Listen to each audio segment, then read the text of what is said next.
Design कर लिया था, राइट, है ना भाई, यूआई डिजाइन कर लिया था। आज क्या करते हैं हम आज सबसे पहले जो हमने सेटअप किया हुआ है यहाँ पे रिडक्स आई गेस करा हुआ है, रिडक्स किया हुआ है, वैसे हमने यहाँ पे प्रॉपरली रिडक्स को स्टोर को ऐड नहीं किया है, तो अब हमें इस पे भी काम करना है। ठीक है भाई, तो आज बेसिक स्टेप रहेगा क्रड का। पहले मैं स्टोर ऐड करके कर लेते हैं, देन उसके बाद मैं क्या करूंगा, देन मैं उसके बाद फिर आज आपको फायर बेस के बारे में बताऊंगा। ठीक है भाई, रिडक्स सेटअप करने के बाद फायर बेस के बारे में बताऊंगा। देखो फायर बेस अभी हमारे पास ऐसा कोई बैकएंड पार्ट है नहीं जिससे कि हम डेटा स्टोर कर सकें, तो उसकी जगह पे हम फायरबेस को यूज करना पसंद करेंगे। ठीक है भाई, फायरबेस डेटा स्टोर करने में मदद करता है और डेटा रिट्रीव करने में मदद करता है, मतलब आपको बैकएंड की जरूरत नहीं पड़ेगी। तो चलो फिर स्टार्ट करते हैं आज का सेशन। तो हम गए थे, किस बना लिया था हमने, कैटेगरी वाला ऑप्शन बनाया था ना, परफेक्ट। चलो फिर अब एक काम करते हैं, सबसे पहले स्टोर क्रिएट करते हैं। तो मैं लिखता हूं स्टोर डॉट जेएस और कॉन्फ़िगर स्टोर आ जाएगा। इसके अंदर हम लिखेंगे रिडक्स रिड्यूसर, सॉरी।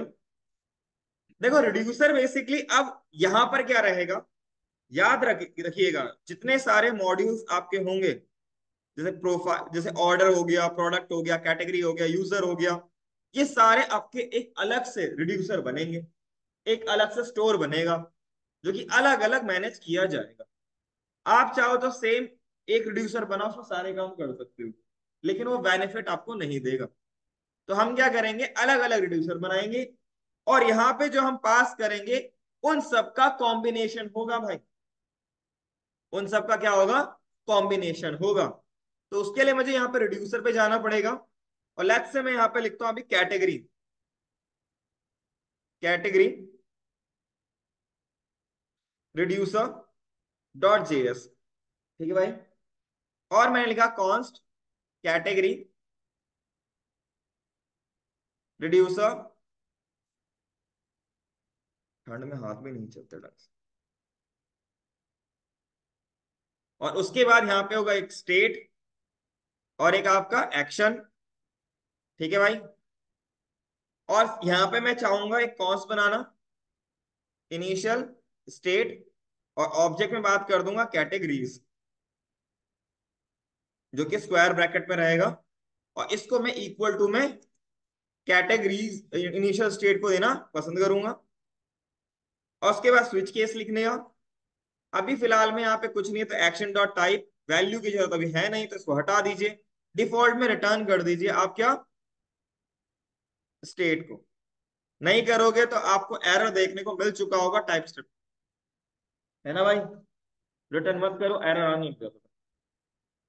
अब अगर मैं यहाँ पे इसको मैं एक्सपोर्ट करना चाहूंगा तभी तो मैं बाहर यूज कर सकता हूँ। अगर मैं इसको यूज करना चाहता हूँ यहाँ पे तो इजीली यूज कर लेंगे, बट उससे क्या होगा, आपका एक ही रिड्यूसर पे आप वर्क कर पाओगे, आप मल्टीपल पे वर्क नहीं कर पाओगे। इसी चीज को देखते हुए आपके पास रिडक्स ने दिया एक आपके पास कंबाइंड रिड्यूसर।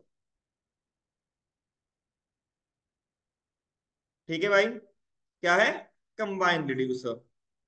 अगर आपको लगता है कि मेरे पास मल्टीपल रिड्यूसर्स हैं, मेरे पास मल्टीपल रिड्यूसर्स हैं, तो आप यहाँ पे उसको कंबाइन कर सकते हो, या फिर ऐसे यूज करना तो ऐसे भी यूज कर सकते हो, इट विल वर्क, कोई दिक्कत की बात नहीं है। मैं यहाँ पे कंबाइंड रिड्यूसर को यूज करना चाहूंगा, वो बेटर रहेगा मेरे लिए। तो कैसे करेंगे कंबाइंड रिड्यूसर को, तो मैं यहाँ पे एक फाइल बना लेता हूँ रूट रिड्यूसर डॉट जीएस, और यहाँ लिख दिया मैंने कंबाइन रिड्यूसर।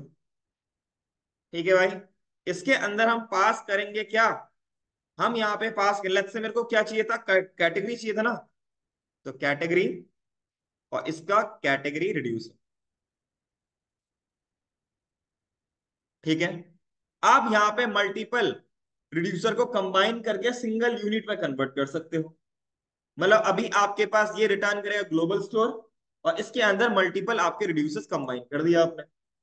ओके भाई, अभी तक आप सिंगल ही पास कर रहे थे यहाँ पे, अब आप यहाँ पे एक ऐसा ऑब्जेक्ट पास कर रहे हो जो सारे रिड्यूसर को कंबाइन करके रखेगा सिंगल यूनिट में। तो इसको लिख दिया मैंने कॉन्स्ट आपका रूट रिड्यूसर। इसको रीनेम कर लेते हैं, ऐसे डॉट रिड्यूसर लिखेंगे, ये बढ़िया लगेगा। तो इसको मैं कैपिटल में लिख लेता हूं, और इसको मैंने एक्सपोर्ट कर लिया। ठीक है भाई, अब मैं इसको यहां पे यूज करूंगा, रूट रिड्यूसर, और इसको कॉल कर लीजिएगा, तभी ये वर्क करेगा, अदरवाइज वर्क नहीं करेगा। ठीक है, उसके बाद दूसरा था आपके पास, दूसरे मिडिलवेयर के लिए चाहिए था। आई गेस हमने सागा को इंस्टॉल कर रखा है, एक बार चलते हैं। सागा इंस्टॉल्ड है, परफेक्ट, सागा इंस्टॉल्ड। तो एक काम करते हैं, अब सागा को यूज करना चाहते हैं। ठीक है, तो सागा को यूज करने के लिए हम क्या लिखेंगे, import create saga middleware from Redux saga, है ना भाई। और उसके बाद यहां पे लिखेंगे कॉन्स्ट सागा, सागा मिडलवेयर, और यहां पे क्या लिखेंगे, क्रिएट सागा मिडलवेयर। उसके बाद यहां पे आपके पास आ जाएगा मिडलवेयर।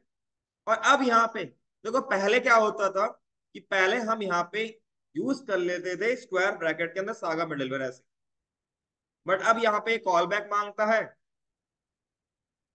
मिडलवेयर। तो रिटर्न कीजिए यहां से middleware dot concat saga middleware.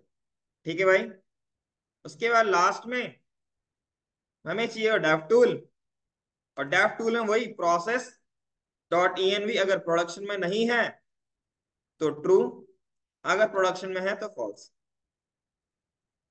ठीक है भाई, अब इसको हम एक्सपोर्ट करेंगे, और यहां पे लिखेंगे स्टोर, कॉन्स्ट लिखना भूल गया मैं। ठीक है भाई, क्लियर है। तो यहाँ पे अब हम क्या करेंगे, एक्सपोर्ट करेंगे कॉन स्टोर और कॉन्फ़िगर स्टोर, परफेक्ट। अब क्या करना है, अब मुझे यहाँ पे सागा मिडलवेयर को यूज करना है। ठीक है भाई, और अगर मैं यहाँ पे सागा मिडलवेयर को रन करूंगा, तो सागा मिडलवेयर डॉट रन, और यहाँ पे अगर मैं लिखता हूँ लेट्स से सागा का कोई भी फाइल, तो वहां पे आप मल्टीपल फाइल बनाओगे ना, जैसे कैटेगरी के तो कैटेगरी के लिए अलग सागा फाइल, आप प्रोडक्ट के लिए तो प्रोडक्ट के लिए अलग सागा फाइल, राइट भाई। तो उस केस में यहाँ पे कॉम्प्लिकेशंस बढ़ जाएंगे, आप यहाँ पे कंबाइन नहीं कर पाओगे। तो हम चाहते हैं कि एक जैसा लाइक बनाया मैंने, category dot saga dot JS, और यहाँ पे एक जनरेटर फंक्शन लिखा जो कि कैटेगरी को रिप्रेजेंट करेगा। ठीक है भाई, और इसको मैंने एक्सपोर्ट किया, और उसके बाद अब यहाँ पे ऐसे तो मल्टीपल सागा फाइल बनेंगे, तो मैं क्या चाहूंगा कि उनको मैं कंबाइन करूं। ठीक है भाई, तो उसके लिए आप यहाँ पे बनाओगे root dot saga dot JS, और यहाँ पे एक जनरेटर फंक्शन दीजिए। ठीक है भाई, और इसको दे दीजिए रूट, क्योंकि रिप्रेजेंट कर रहा है रूट को। और यहाँ पे आपको क्या करना है, यहाँ पे आपको एक यील्ड लगाना है, और यहाँ लिखना है ऑल। ये क्या करेगा, जितने भी आप सागा बनाओगे, जितने भी आप सागास बनाओगे, उसको आपको यहाँ पे कंबाइन करने में मदद करेगा, जैसे वहां पे कंबाइन रिड्यूसर था भाई। उसके बाद आप इसके अंदर स्क्वायर ब्रैकेट में आप पास करोगे से फॉर्क, एक फॉर्क होता है। ठीक है भाई, फॉर्क मतलब कॉपी करने में मदद करता है, इंस्टांस क्रिएट करने में मदद करता है। ठीक है, उसके बाद आप यहाँ पे पास करोगे उस कैटेगरी को जो आपने सेट बनाया, बस इतना काम करना है। और ऑल और फॉर्क किससे इंपोर्ट करोगे, import all, all fork from Redux saga slash effects, इससे इंपोर्ट करोगे भाई। ठीक है भाई, क्लियर है। अब इसको आप एक्सपोर्ट कर दीजिए, और यहां पे इसको जाके अब यहां पे जाके लिख दीजिए रूट, जो कि सागा के अंदर अवेलेबल है। क्लियर भाई, बस अब मेरा बन चुका है perfectly. Let's have a try. अब मैं यहाँ पे क्या करूंगा, यहां गया और ब्राउजर राउटर के नीचे मैं लिख दिया प्रोवाइडर, जो कि किसका पार्ट है, रिएक्ट रिडक्स का पार्ट है। और मेरे को यहाँ पे क्या पास करना पड़ेगा, मैंडेटरी है स्टोर, नहीं तो एरर आएगा। और इसको मैं चाहूंगा स्टोर, वो कम। अब इसको मैंने यहाँ पे, कोई एरर नहीं आ रहा है, और आई गेस अभी ये एक्शन डॉट टाइप को नहीं ले रहा है। चलो जी, कोई दिक्कत नहीं, हम वहां पे रिड्यूस इसमें चलते हैं, और यहाँ पे लिख लेते हैं आपका क्वेश्चन मार्क।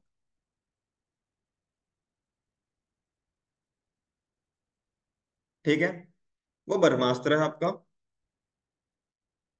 यहाँ चलेंगे हम, इनिट, कोई स्टेट क्रिएट नहीं हुआ, ऐसे कैसे, इनिट में कोई स्टोर आ ही नहीं रहा, कैटेगरीज आना तो चाहिए।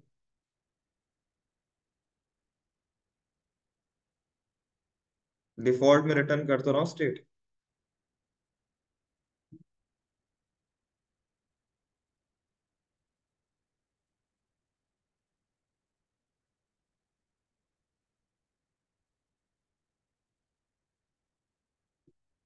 एक सेकेंड, मैंने यहाँ पे स्टोर को कॉल करके गलत तो नहीं किया, प्रोड्यूसर,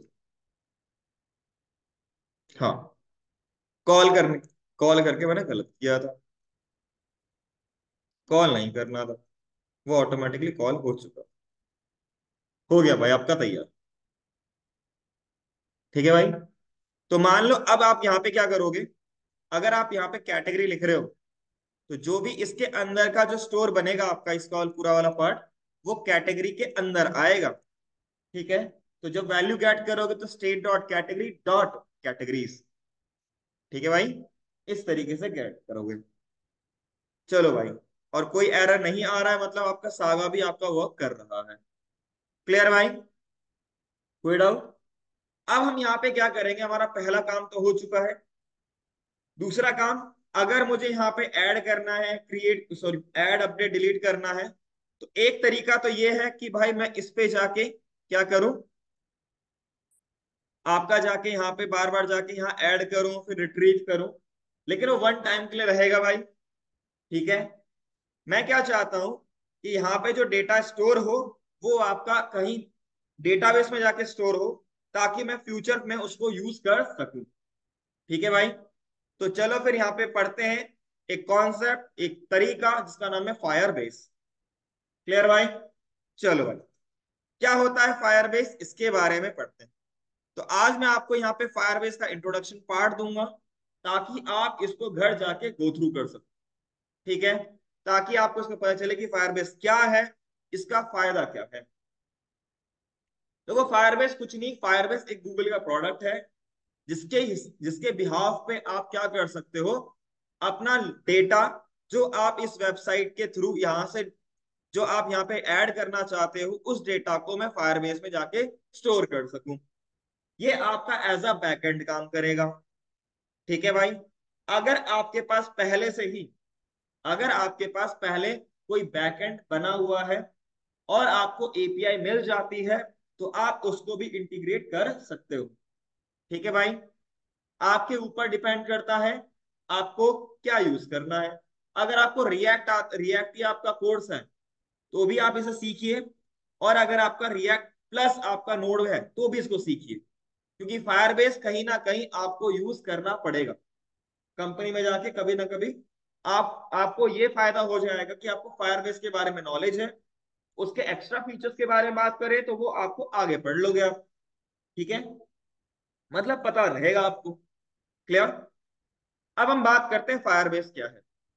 अगर हम फायरबेस के पास जाएं, फायरबेस, तो ये एक बेसिकली अगर हम बात करें, discover Firebase Google mobile web web development app platform that helps to build app and game that user will love. Simple सी बात है, ये क्या कर सकता है, आपकी इसकी मदद से आप कोई भी बैकएंड वाला पार्ट, जो आप देखोगे ना बैकएंड क्लाउड कंप्यूटिंग सर्विस, ठीक है भाई, ये प्रोवाइड करता है ये।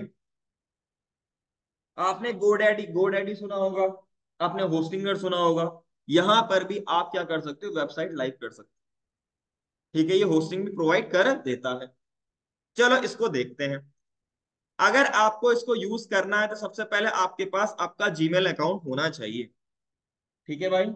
जब आपके पास जीमेल अकाउंट होगा तो उसके बाद आपको क्या करना है, इसमें एक गो टू कंसोल आएगा जो कि आपको एक डैशबोर्ड प्रोवाइड करेगा।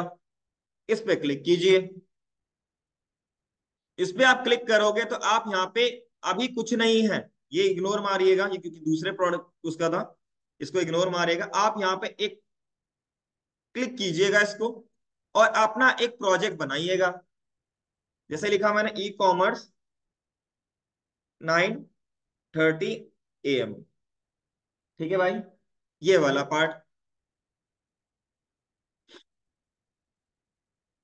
कंटिन्यू कीजिए। इसमें कुछ को भी किसी चीज को इनेबल मत कीजिएगा, इसको रहने दीजिएगा। ये क्या करेगा, आपका एक फायर बेस का एक प्रॉपर पूरा एक अलग से एप्लीकेशन को सेटअप करेगा। जस्ट लाइक आपको एक डेटा वो मिलता है ना डैशबोर्ड, वैसा मिलेगा, ठीक है भाई। उसके बाद आपका रेडी हो चुका है, क्लिक कीजिए। तो अब आपको ये कुछ इस तरीके से आपको डैशबोर्ड मिलेगा, आपको सारा डेटा इसी डैशबोर्ड के अंदर दिखेगा, ठीक है भाई, इसी डैशबोर्ड के अंदर दिखेगा। तो अब करना क्या है आपको, सिंपल है, आपको यहां पे जाना प्रोजेक्ट ओवरव्यू में, पहले सेटअप करना आपको अगर, तो यहां पे जाओगे, क्लिक किया, प्रोजेक्ट सेटिंग। याद रखिएगा ये 1 महीने के लिए फ्री रहता है, 1 महीने के बाद ये क्लोज हो जाता है। अगर आपको लगता है आपको पैसे देने हैं और उससे काम करना तो वो कर सकते हो आप भाई, पैसे देके। लेकिन मेरे हिसाब से सीखने के लिए आप इसको, इसमें 1 रुपये मत खर्च कीजिएगा। फायरबेस आपको फ्री ऑफ कॉस्ट 1 महीने के लिए वैलिड कर देता है, ठीक है। उसके बाद आपको इस पे जाना है, देखो iOS, एंड्रॉइड और वेब, ये वेब वाला पार्ट, ठीक है। आई गेस ये दोनों, ये फ्लटर है और ये आगे नेटिव है, इसका मुझे पता नहीं लेकिन ये फ्लटर है। इस पे क्लिक कीजिए और वही नाम दे दीजिए जो आपको देना है, ई कॉमर्स 9:30 AM, सेम दीजिए।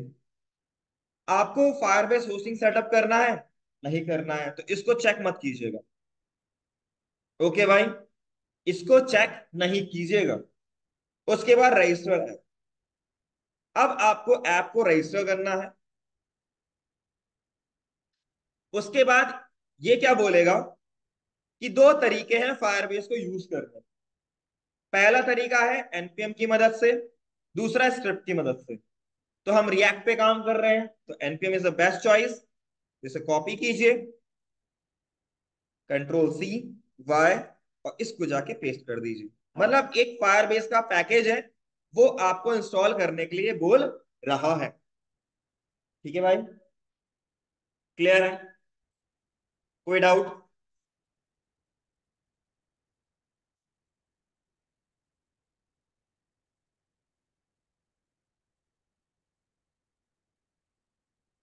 उसके बाद अगर हम देखें दूसरा, अब ये कह रहा है कि आपको एक फाइल बनानी है और उसमें पूरा कोड लिखना।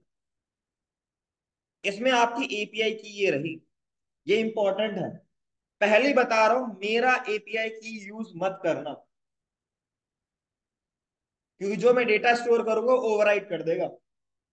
मैं इसीलिए कह रहा हूं, मैं जो बना रहा हूं, जिस को मैं चीज को बना रहा हूं, जिस एपीआई की के थ्रू मैं बना रहा हूं, प्लीज उसको चेंज मत करना, मतलब उसी पे ही डेटा अपलोड मत करना, अपना खुद से बनाना। अगर आपको कहीं पर भी दिक्कत आ रही है तो ही मेरे पास आना, ठीक है भाई। अगर आपको दिक्कत नहीं आ रही है तो सिंपल मैं बोलूंगा कि भाई आपका सेटअप हो रहा है और मेरी एपीआई कीज को यूज मत कीजिएगा, अपनी जीमेल आईडी से अपने आप बनाइएगा। तभी आपको फायरबेस के बारे में एक्चुअल में समझ में आएगा कि वर्किंग क्या है, कहाँ कहाँ जाके मैं चेक कर सकता हूँ। क्लियर भाई? उसके बाद मैंने इसको कॉपी किया। अब मैं सोर्स के अंदर जाके एक फाइल बनाऊंगा जिसका नाम लिखूंगा मैं फायरबेस कॉन्फ़िग डॉट जेएस। ठीक है भाई? और इस पूरे कोड को वहां पेस्ट कर दो। क्लियर भाई? यहां पे मेरे को ऐप बार बार यूज करना पड़ेगा, तो मैं यहां पे एक्सपोर्ट करूंगा। ठीक है भाई? क्लियर है? चलो भाई, बस इतना काम करना है। इसके बिहाफ पे आपका क्या हो जाएगा, फायरबेस सेटअप हो जाएगा। ठीक है? अब थोड़ा इसके बारे में गो थ्रू कर लेते हैं आज के लिए, कि भाई अब इसमें गो टू कंसोल करा। इसमें अगर आप देखोगे तो बहुत सारी चीजें, क्लाउड मैसेजिंग, ठीक है भाई, जो पुश नोटिफिकेशंस आते हैं याद होगा आपको। ठीक है भाई? इंटीग्रेशन, कैसे आप इंटीग्रेट किस किस से साथ कर सकते हो इंटीग्रेट, ये सारा आपके पास है। फायरबेस को किस किस से आप काम कर सकते हो। ठीक है? उसके बाद आपका सर्विस अकाउंट, ये अकाउंट से रिलेटेड इंफॉर्मेशन है। ठीक है? Data privacy, user permission. ठीक है? ये सारा आपके पास बेसिकली क्या पार्ट है, आपका फायरबेस का पार्ट है। अब अगर इसको देखें तो यहाँ पे आपको मिलता है build, release and monitor, analytics और एंगेज्ड। देखो, बिल्ड होता है जिसको हम यूज करेंगे। बिल्ड में ऑथेंटिकेशन है, जो हम यहाँ पे लॉग इन लॉग आउट वाला सिस्टम बनाएंगे ना, इसके थ्रू बनाएंगे। उसके बाद ऐप चेक, ये ऐप को चेक करने के लिए किया जाता है। उसके बाद फायरबेस, फायर स्टोर डेटाबेस। देखो, अगर आपको फायरबेस में डेटा स्टोर करना है तो हमारे पास यहाँ पे दो तरीके होते हैं भाई। कितने तरीके? दो तरीके होते हैं। एक होता है फायर स्टोर, ठीक है भाई, यहां पे डेटा स्टोर कर सकते हो। एक होता है आपके पास रियल टाइम डेटा स्टोर। ठीक है भाई? आप इन दोनों के साथ काम कर सकते हो। क्लियर भाई? चलो जी, इसके बाद हम बात करें एक्सटेंशंस, ये एक्स्ट्रा पार्ट हो गया आपके पास।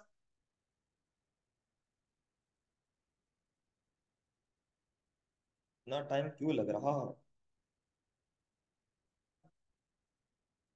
अगर आपको कि एक्सटेंशंस को देखना है वो वाला पार्ट। उसके बाद अगर आपको, देखो अब आपका फाइल, जो भी आप फाइल को स्टोर करोगे वो इस स्टोरेज में करोगे। ठीक है? जब आप बैकएंड में डेटा स्टोर करोगे तो फाइल में जो स्टोर होता है वो आप यहां करोगे। उसके बाद आपके पास होस्टिंग, होस्टिंग आता है। अगर आपको कोई फंक्शंस को मैनेज करना है, कोई मशीन लर्निंग का पार्ट आपको ऐड करना है, या रिमोट में कॉन्फ़िगरेशन सेट करना हो। उसके बाद मॉनिटरिंग के लिए अगर आपको चाहिए तो ये आपका मॉनिटरिंग के लिए पार्ट होता है। उसके बाद एनालिटिक्स के लिए आप एनालिटिक्स को देखोगे तो वो एंगेजमेंट है। इसमें बेसिकली आपके पास क्या होता है, जैसे आपने पुश नोटिफिकेशन आ गया, ए स्लैश बी टेस्टिंग आ गया, मैसेज करना हो, वो सारा पार्ट एंगेज में आता है इसका। क्लियर भाई? कोई डाउट ऑनलाइन में? क्लियर भाई? रियल टाइम से आपको एक यूआरएल मिल जाता है, उसके थ्रू काम कर सकते हो। फायर स्टोर से क्या फायदा है कि आप पूरा CRUD एप्लीकेशन परफॉर्म कर सकते हो, उससे ये फायदा हो जाता है। क्लियर भाई? तो अब हम क्या करेंगे, यहाँ पे फायर स्टोर को सेटअप करेंगे। तो मैं पहले फायर स्टोर पे चलता हूँ, और यहाँ पे आपको जब तक आप क्रिएट डेटाबेस पे काम नहीं करोगे वर्क नहीं करेगा। तो आपको यहाँ पे क्रिएट डेटाबेस पे जाना है। उसके बाद ये आपसे पूछेगा कि आपको जो डेटा स्टोर डेटाबेस बनाना है उसकी लोकेशन क्या रहेगी। तो लोकेशन आप एशिया में ही रखिएगा, मुंबई। ठीक है भाई? इसको रखिएगा। उसके बाद नेक्स्ट कीजिएगा। उसके बाद आपको प्रोडक्शन मोड में नहीं बनाना, नहीं तो भाई पैसे दो, टेस्टिंग मोड में बनाइएगा। और उसके बाद इनेबल कर दीजिए।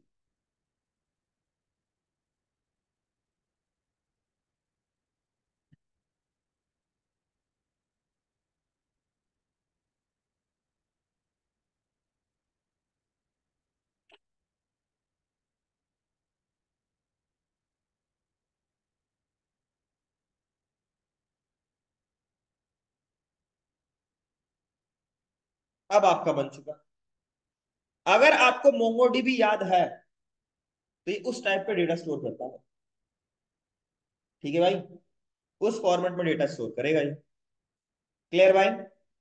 ऑनलाइन में क्लियर? Online offline clear? कोई डाउट? तो ये बन जाएगा आपका क्या, एक प्रॉपर सेटअप। अब उसके बाद एक और सेटअप कर लेते हैं, जो कि आपका है स्टोरेज के लिए, फाइल के लिए। ठीक है, गेट जन यहाँ पे टेस्ट मोड में जाइएगा, उसके बाद आप इसको कीजिएगा, और यहाँ पे साउथ एशिया। याद रखिएगा, पहले फाइल स्टोर को सेटअप करना, उसके बाद स्टोरेज को सेटअप करना, नहीं तो कॉन्फ्लिक्ट आएगा, कभी कभार आपके एरर आने के चांसेस बढ़ जाए। ठीक है भाई, उसके बाद इसको सेटअप। क्लियर भाई? कोई डाउट?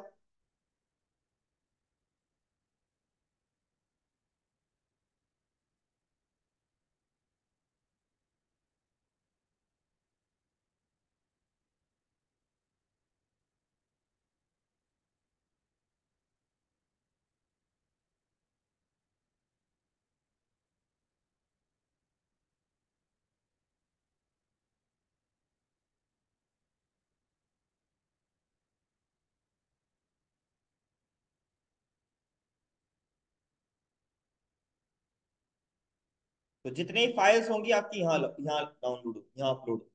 ठीक है, क्लियर भाई? ऑनलाइन में क्लियर? Online offline clear? तो आपको आज के लिए क्या करना है, इस फायर बेस को जाके सेटअप करना है, और अपना अपना क्या करना है आपको, कि आपको यहाँ पे अपना स्टोर सेटअप करना है। ठीक है, आपका दो टास्क है आज का। ठीक है, उसके बाद अगर आप उसको कर लेते हो, लेट्स से आपने इसको इतना अचीव कर लिया है, तो मैं आपको एक एक्स्ट्रा टास्क देता हूं कि भाई यहां पर जो आपने यहां पे लिखा है इसको ऐड कर। ठीक है भाई? नहीं हो पाएगा कोई दिक्कत की बात नहीं है, कल जैसे ही मैं क्लास में आऊंगा सबसे पहले यही करके दिखाऊंगा। कल मैं आपको यहाँ पे क्रड का 3 पार्ट में पक्का करके दिखा दूंगा, क्रिएट, रीड और डिलीट। क्रिएट और रीड तो अगर हो ही जाएगा कल, लेकिन डिलीट नहीं होगा तो कोई दिक्कत नहीं, नेक्स्ट क्लास में कर लेंगे उसे। मंडे को अगर ये आपका पूरा क्रड एप्लीकेशन परफॉर्म हो गया, उसके बाद कुछ नहीं। एक बार जो चीज बन गई, उसके बाद हमें कुछ नहीं करना। उसके बाद क्या करना है, कॉपी और पेस्ट। ठीक है भाई? क्लियर है? ऑनलाइन में क्लियर भाई? Online offline clear? तो आज के लिए मैं इतना ही रखूंगा, आपको ये सेटअप करना है, और फिर कल मंडे को हम क्या करेंगे, कल जो फ्राइडे फ्राइडे को हम पहले क्रिएट और रीड करके देखेंगे, टाइम मिलेगा डिलीट। अपडेट में आपको मंडे को ही कराऊंगा, उसमें थोड़ा बहुत कंफिग्रेशन एक्स्ट्रा। क्लियर भाई? ऑनलाइन में क्लियर?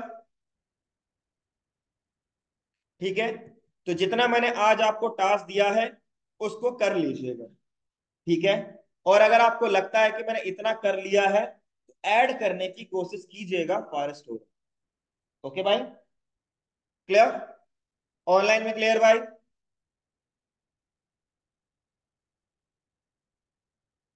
ऑनलाइन में क्लियर? ऑनलाइन में क्लियर? भाई आवाज नहीं आ रही, सुन नहीं रहे क्या? आवाज नहीं आ रही क्या वहां पे ऑनलाइन में? कोई ऐसा है जिसने अभी तक जो मैंने बनाया है उसको खुद से नहीं बनाया है?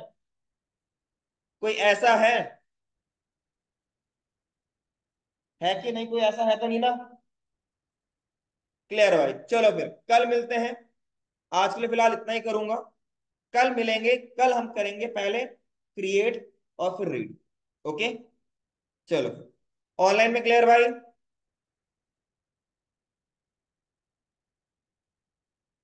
ऑनलाइन में क्लियर? चलो, मिलते हैं कल, आज के लिए फिलहाल इतना।